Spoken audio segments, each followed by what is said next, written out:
Hey everyone, welcome back. I'm RZ or Charles, and thanks for being here. If you haven't already, hit that like button and the subscribe button. It really does help the channel and the algorithm more than you think. Today, I want to talk about something that comes up constantly within our community, the fear around using compounded GLP-1 medications. There's a widespread belief that compounded medications, especially GLP-1s, are unsafe. I'll be honest, I used to believe that too. A lot of these fears come from the fact that compounded meds aren't FDA approved in the same way brand name drugs are. And people assume that that means they're barely regulated. So let's slow this down and actually talk about what compounding pharmacies are and how they are regulated.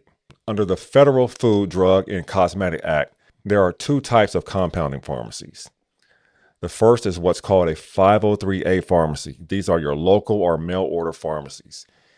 They compound medications only for individual patients and must have a valid prescription for each person.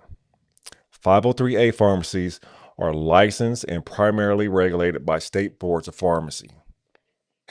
There is FDA oversight, but it's very limited. They follow USP guidelines 795, 797, and 800, which cover non-sterile, sterile, and hazardous compounding standards. Now, what they do not have to follow are the full pharmaceutical CGMP standards, which are the current good manufacturing practices enforced by the FDA for drug manufacturers. The second type is a 503B pharmacy, also known as an outsourcing facility. These were created after the 2012 NECC meningitis outbreak and are designed to supply hospitals, clinics, and health systems. Unlike 503A pharmacies, they can compound medications without individual patient prescriptions. 503 pharmacies are licensed by state boards, but are primarily regulated by the FDA.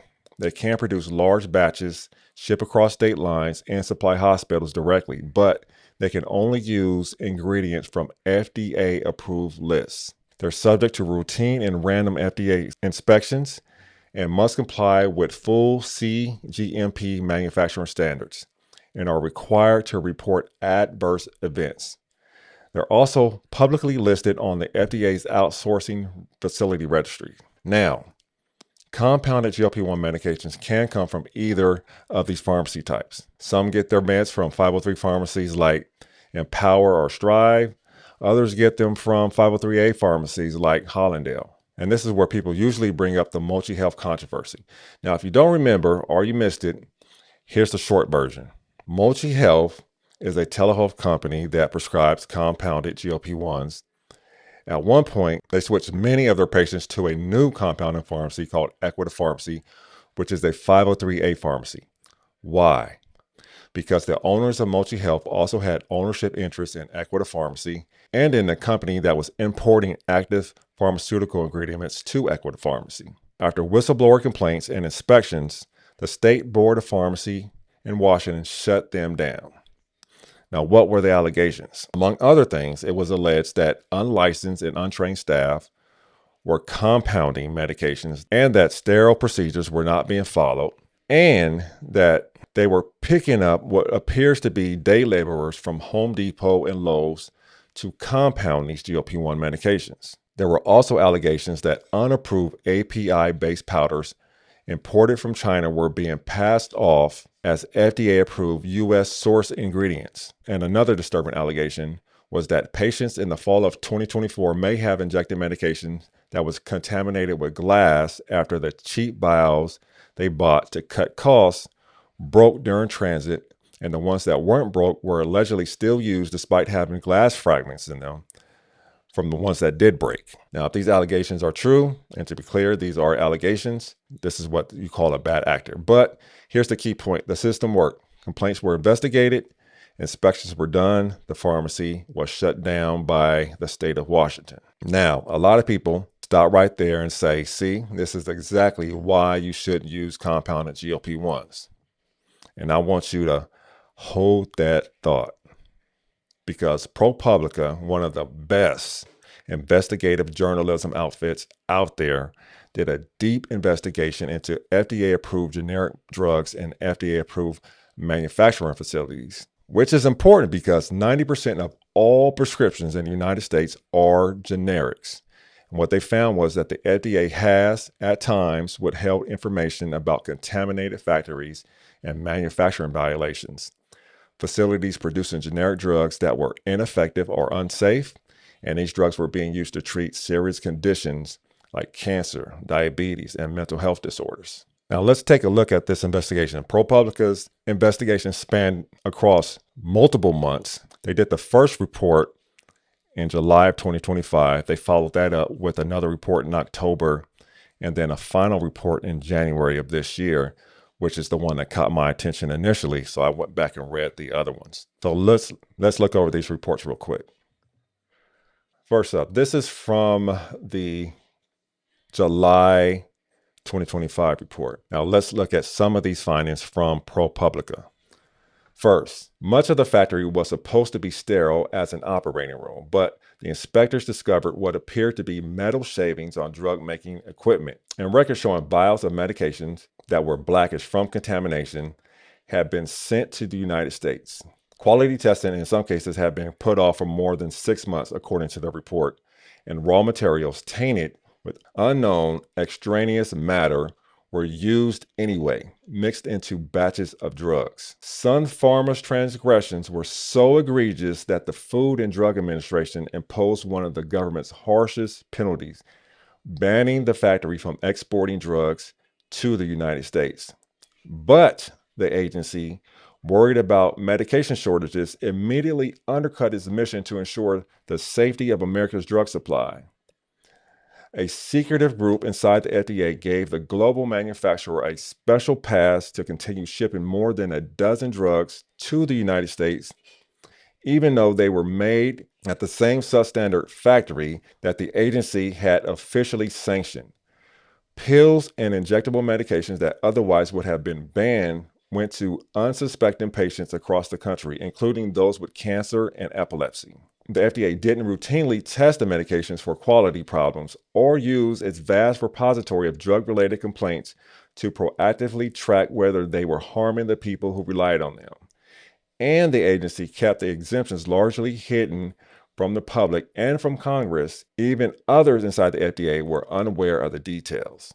So that is incredible. Now, further reading, the exemptions for Sun weren't a one-time concession. A ProPublica investigation found that over a dozen years, the same small cadre at the FDA granted similar exemptions to more than 20 other factories that had violated critical standards in drug making, nearly all in India. All told, the group allowed into the United States at least 150 medications or their ingredients from factories with mold, foul water, dirty labs, or fraudulent testing protocols. Some of the drugs were recalled just before or just after they were exempted because of contamination or other defects that would cause health problems, government records show. And a ProPublica analysis identified more than 600 complaints in the FDA files about exempted drugs at 3 of those factories alone, with each flagging concerns in the months or years after they were excluded from import bans in 2022 and 2023. The adverse events reports about drugs from the Sun plant and 2 others run by Indian drug makers, Intas Pharmaceuticals, described medications with an abnormal taste, odor or residue, or patients who had experienced sudden or unexplained health problems. The report cites about 70 hospitalizations and 9 deaths, and those numbers are conservative. ProPublica limited its count to reports that link problems to a single drug. However, the total number of complaints to the FDA that mention exempted drugs is in the thousands. The FDA barred both plants in 2023 from shipping drugs to the U.S. Then the agency simultaneously granted more than 50 exemptions to those banned factories, the broadest use of exclusions in ProPublica's analysis. 2.5 years after the Sun factory was banned, 5 drugs are still exempted. Intas, whose factories were banned in 2023, currently has 24 drugs on the list. The bans themselves are removed only after companies fix the problems. Earlier this month, the FDA went back to the Sun Pharma factory for a surprise inspection and found ongoing problems, according to a Sun filing with the Indian Stock Exchange. The Indian media reports. The concerns focus on the way sterile drugs were made, including some of the exempt drugs still being sent to the United States, according to a person familiar with the situation who did not want to be named because they were not authorized to speak publicly. The FDA could have done its own routine testing of the exempted drugs, but chose not to. The agency said in an email that it tests for drugs using a risk-based approach, but would not provide ProPublica with any information about which drugs had been tested and what the results were. Woodard said testing was expensive and budgets were tight. Now, on the other hand, the European Union, by contrast, requires drugs made in India and China to be checked for quality on EU soil. ProPublica's analysis of that data found thousands of reports, both before and after the factories were given a pass to sidestep import bans. The reports describe unexpected cases of cardiac arrest, blurred vision, choking, vertigo, and kidney injuries, among other issues. And some of the instances identified specific concerns about how drugs were made. One person who took clonazepam, a sedative and epilepsy drug, reported getting brain zaps and bright blue teeth from the coating of the dye of the drugs. The FDA received the complaint the same month the agency exempted the drug from the import ban. Even before the FDA exempted Inta's antidepressant bupropion, consumers reported that it made them sick, wasn't always effective, and had abnormal odor, which pharmacists and others say can happen when an inactive ingredient breaks down. It was rotten eggs, Nari Miller, a geologist in California who took the pills in 2022 and had a severe stomach pain, told ProPublica. I opened it and smelled it when I got home, and it was awful. So that is the first part of the report. And I just highlighted a few of the instances that they were referring to. This is a very detailed report. It's very long, but I'm going to move on to the report that was released in October and read some of the parts that I highlighted in that one. So this is the October report that they put out.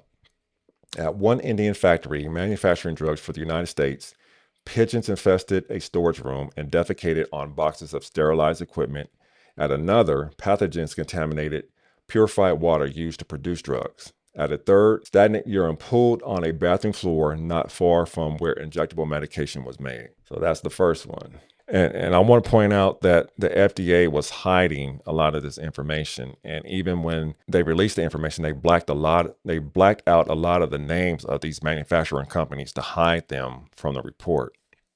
So last year, ProPublica sued the FDA in federal court to get access to the internal list of drugs and the factories that made them. The agency ultimately provided much of the information, but withheld more than 6,000 addresses, saying the companies had hired contractors to make their drugs and that those names and addresses were confidential.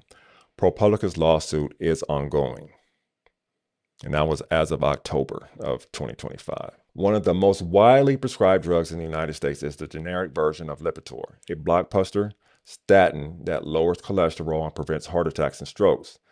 Lipitor generated billions of sales before Pfizer's patent expired in 2011, opening the door to a patchwork of more than 20 mostly foreign drug makers that supply their own generic called atorvastatin. I believe that's how you pronounce it. Why are these medications names so hard to pronounce?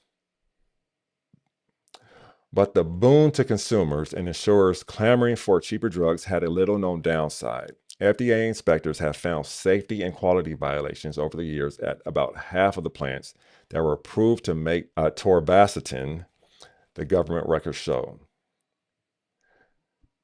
Conditions were so worrisome in one plant in central India last year that the agency banned the factory from shipping its drugs to the United States.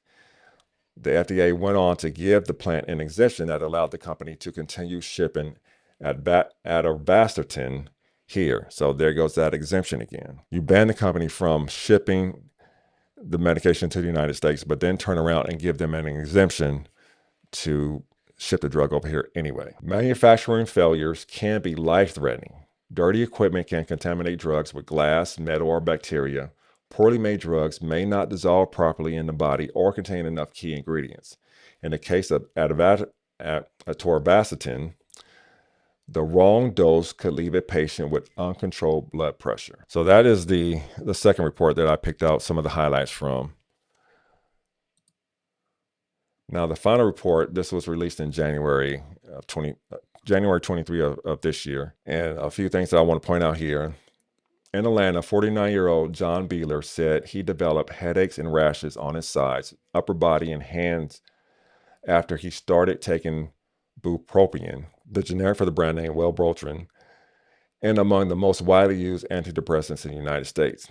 For 2 exhausting weeks in 2024, Beeler said he worried were his pills making him sick. Beeler, a father of 3, asked his doctor to switch him to a different medication. The rashes and headaches cleared up almost immediately.